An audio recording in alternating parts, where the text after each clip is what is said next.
Anaknya mana anak? Astagfirullah, anak siapa? Ini anak saya, kenapa Pak?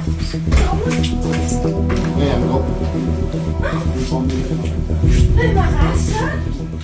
Tim gabungan kepolisian dari Jatan Ras Polrestabes Makassar, Polda Sulsel, dan Resmo Polda Jambi, serta Polres Merangin berhasil mengamankan para pelaku penculikan Bilqis, bocah 4 tahun yang diculik di kota Makassar.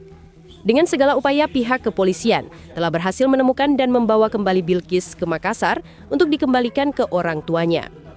Bilqis ditemukan di kawasan pemukiman suku anak dalam di Gading Jaya, Kecamatan Tabir Selatan.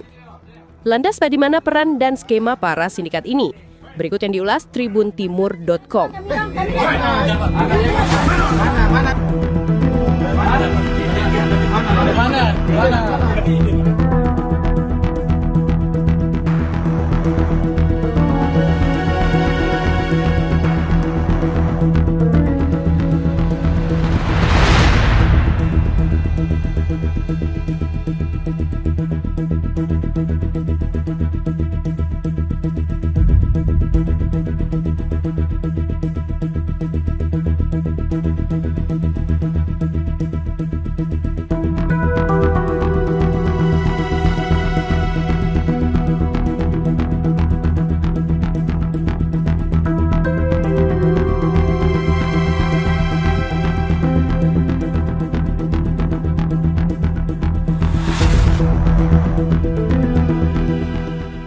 Download Tribun X sekarang, menghadirkan lokal menjadi Indonesia.